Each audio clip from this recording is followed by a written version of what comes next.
सुप्रभात बच्चों, मैं समिता रानी राजकीय वरिष्ठ उपाध्याय संस्कृत विद्यालय साबुआना हनुमानगढ़ से आज हम आपकी कक्षा 7 की विषय हिंदी की पाठ्य पुस्तक वसंत भाग 2 का 14वां अध्याय पढ़ेंगे, जिसे लिखा है प्रयाग शुक्ल ने और जिसका शीर्षक है खान पान की बदलती तस्वीर। तो प्यारे बच्चों, आजकल हमारी जो जीवन शैली है उसमें हमने जो है हमारे खाने पीने के अंदर जो है बहुत बदलाव आ गया है, उसी विषय में यह अध्याय है। आइए देखते हैं इस अध्याय को। पिछले 10-15 वर्षों में हमारी खान पान की संस्कृति में एक बड़ा बदलाव आया है। इडली, डोसा, बड़ा, सांभर, रसम अब केवल दक्षिण भारत तक सीमित नहीं है। यानी ये जो वहाँ का भोजन था दक्षिण भारत का, ये अब केवल दक्षिण भारत तक ही नहीं खाया जाता है, ये उत्तर भारत के भी हर शहर में उपलब्ध है। और अब तो उत्तर भारत की ढाबा संस्कृति लगभग पूरे देश में फैल चुकी है। अब आप कहीं भी हो, उत्तर भारतीय रोटी दाल साग आपको मिल ही जाएंगे। यानी उत्तर भारत में रोटी दाल साग का जो प्रचलन था वो पूरे देश में हमको मिल जाता है। फास्ट फूड, आजकल किसका प्रचलन है? फास्ट फूड, यानी तुरंत भोजन का चलन भी बड़े शहरों में खूब बढ़ा है। इस फास्ट फूड में क्या क्या है? बर्गर, नूडल्स जैसी कई चीज़ें शामिल है। एक ज़माने में कुछ ही लोगों तक सीमित चाइनीज़ नूडल्स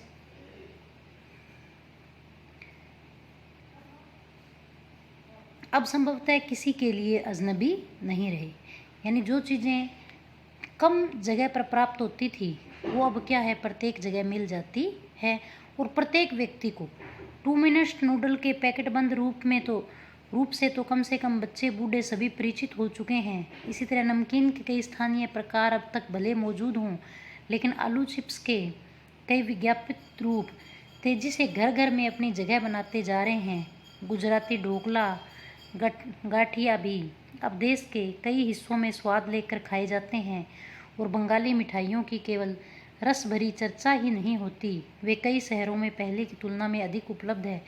यानी स्थानीय व्यंजनों के साथ ही अब अन्य प्रदेशों के व्यंजन पकवान भी प्राय हर क्षेत्र में मिल जाते हैं।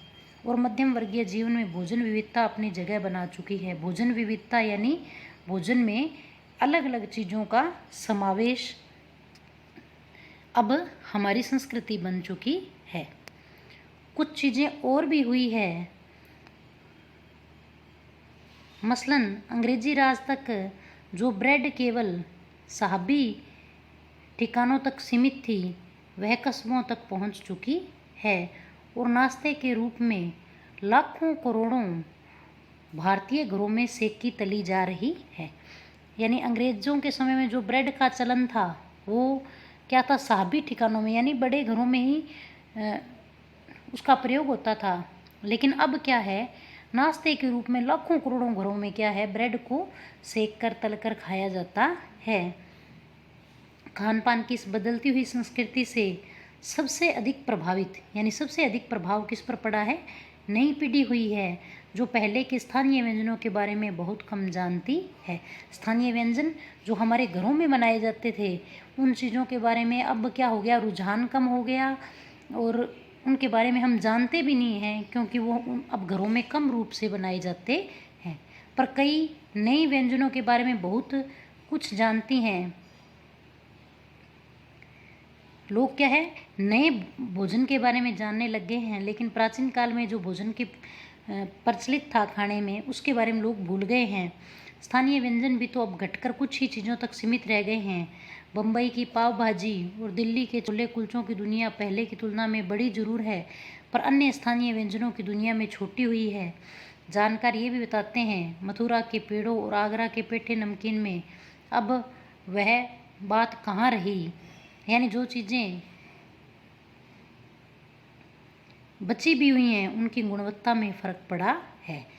ये एक बात जो है कि गुणवत्ता में परिवर्तन आ गया है, ये बिल्कुल सत्य है। फिर मौसम और ऋतुओं के अनुसार फलों, खाद्यान्नों से जो व्यंजन और पकवान बना करते थे, उन्हें बनाने की फुर्सत भी अब कितने लोगों को रह गई है।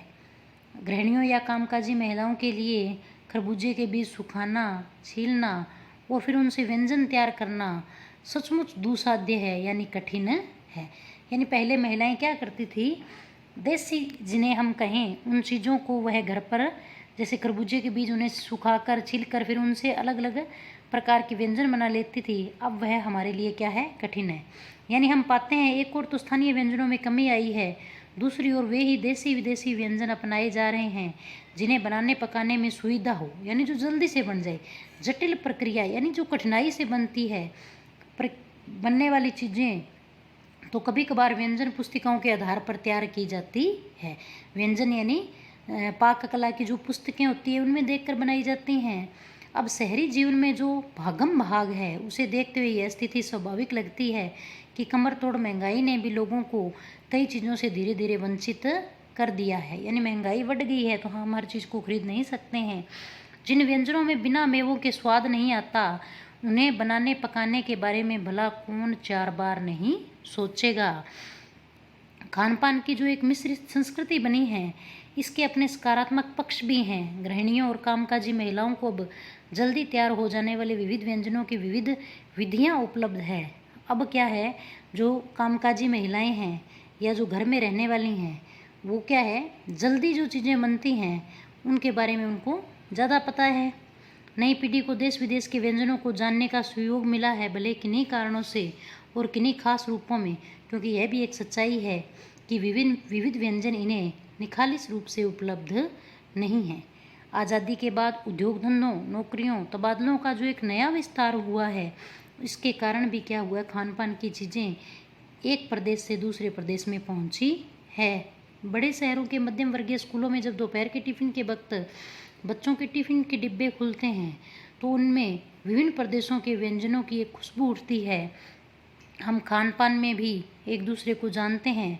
इस दृष्टि से देखें तो खान पान की नई संस्कृति में हमें राष्ट्रीय एकता के लिए नए बीज भी मिल सकते हैं। बीज भली भांति तभी अंकुरित होंगे, तभी फलीभूत होंगे जब हम खान पान से जुड़ी हुई दूसरी चीज़ों की ओर भी ध्यान देंगे। मसलन हम उस बोली, वाणी, भाषा, भूषा आदि को भी किसी न किसी रूप से ज़्यादा जानेंगे जो किसी खान पान विशेष से जुड़ी हुई है। इसी के साथ ध्यान देने की बात है कि स्थानीय व्यंजनों का पुनरुद्धार भी जरूरी है। जो स्थानीय व्यंजन बनते थे उन्हें बनाना भी आवश्यक है, जिन्हें अब एथनिक कहकर पुकारने का चलन बढ़ा है। ऐसे स्थानीय व्यंजन केवल 5 सितारा होटलों के प्रचारार्थ नहीं छोड़ दिए जाने चाहिए। 5 सितारा होटलों में वे कभी कभार मिलते रहें पर घरों बाज़ारों से गायब हो जाए तो यह दुर्भाग्य ही होगा। अच्छी तरह बनाई पकाई गई पूड़ियाँ, कचौड़ियाँ, जलेबियाँ भी अब बाज़ारों से गायब हो रही हैं। मौसमी सब्जियों से भरे हुए समोसे अब कहाँ मिलते हैं। उत्तर भारत में उपलब्ध व्यंजनों की दुर्गति हो रही है, यानी बुरा हाल हो रहा है। अचरज नहीं कि पहले उत्तर भारत में जो चीज़ें गली मोहल्ले की दुकानों में आम हुआ करती थी उन्हें अब खास दुकानों में तलाशा जाता है। यह भी एक कड़वा सच है कि कई स्थानीय व्यंजनों को हमने तथाकथित आधुनिकता के चलते छोड़ दिया है और पश्चिम की नकल में बहुत सी ऐसी चीज़ें अपना ली है जो स्वाद और स्वास्थ्य और सरसता के मामले में हमारे बहुत अनुकूल नहीं है। यानी हम जो फास्ट फूड का जो प्रचलन बढ़ा है वो स्वाद और स्वास्थ्य की दृष्टि से हमारे लिए सही नहीं है। हो यह भी रहा है कि खान पान की मिश्रित संस्कृति में हमें कई बार चीज़ों का असली और अलग स्वाद नहीं ले पा रहे। अक्सर प्रतिभोजों और पार्टियों में एक साथ ढेरों चीज़ें रख दी जाती है। पार्टी होती है, प्रतिभोज होते हैं, स्वाभाविक है कि उसमें बहुत प्रकार की खाने की वस्तुएं होती हैं और उनका स्वाद गडमड होता रहता है। खान पान की मिश्रित या विविध संस्कृति हमें कुछ चीज़ें चुनने का अवसर देती है। हम इसका लाभ प्राय नहीं उठा रहे हैं। हम अक्सर एक ही प्लेट में कई तरह के और कई बार तो बिल्कुल विपरीत प्रकृति वाले व्यंजन परोस लेना चाहते हैं। इसलिए खान पान की जो मिश्रित विविध संस्कृति है और लग यही रहा है कि यही और अधिक विकसित होने वाली है, उसे तरह तरह से जांचते रहना ज़रूरी है। तो प्यारे बच्चों, ये आज के समय पे बताया गया है कि हमारा भोजन कैसा हो गया, लेकिन हमें स्थानीय व्यंजनों को नहीं भूलना है, उनको भी बराबर खाते रहना है और पकाते रहना है। धन्यवाद।